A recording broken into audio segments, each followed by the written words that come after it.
আমি আগেই অনেকবার বলেছি যে প্রকৃতিকে ভালোবাসা প্রতিদান দেবে। এই যে আমার পেঁপে গাছগুলো, আমি নিজের হাতে পেঁপে থেকে বীজ থেকে চারা তৈরি করেছি, সেই চারা নিজের হাতে লাগিয়েছি, তারপরে পেঁপে গাছগুলো হয়েছে। এই পেঁপে গাছটা লম্বায় 10 ফুটের মতো কমপক্ষে। পাশে আরেকটি পেঁপে গাছ আছে, এটা 18 ফুট। তো এগুলো পারা একটু মুশকিলের ব্যাপার। তো আমি এভাবে সময় ব্যবহার করি। সবচেয়ে বড় কথা হলো বন্ধুরা, এই পেঁপে বিশুদ্ধ। আমি অর্গানিক খাবার, অর্গানিক কীটনাশক ব্যবহার করি, যে কারণে এটা অত্যন্ত নিরাপদ। একটু রিস্ক হয়ে যায়, তারপরেও আমি ভয় পাই না। এভাবে পেরে থেকে দেখো, এই যে পেকে আছে, হলুদ হয়ে আছে। এটা রেড লেডি জাতের।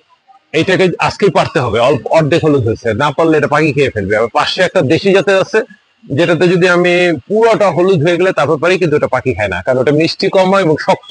এটা একদিনই নরম হয়ে যাবে, খুব মিষ্ট। তাই এটাকে পারতেই হবে, একটু প্যাঁচ দিলে এটা পেরে পারতে পারবো আমি। এই হয়ে গেল। এই যে বন্ধুরা দেখো, দেখো কত চমৎকার। বলো, এটা যে খাওয়ার স্বাদ তোমার বাজার থেকে কিনে আনার পেঁপের স্বাদের মতো না। বিশেষ করে যারা আমার এই পেঁপে খেয়েছে, তারা জানে যে এটা কত স্বাদ এবং কি মিষ্ট। তো তোমরা নিজের হাতে গাছ লাগাও, ছাদে, সম্ভব হলে ছাদে, নাহলে মাঠেই লাগাও, যেখানেই জায়গা পাও। পেঁপে খুব বেশি জায়গা লাগে না, তো মাটি লাগে, একটু বেশি মাটি লাগে, লাগাও। এবং বিশুদ্ধ নিরাপদ পেঁপে নিজে রাখাও, পরিবার বর্গকে খাওয়াও। ধন্যবাদ সবাইকে।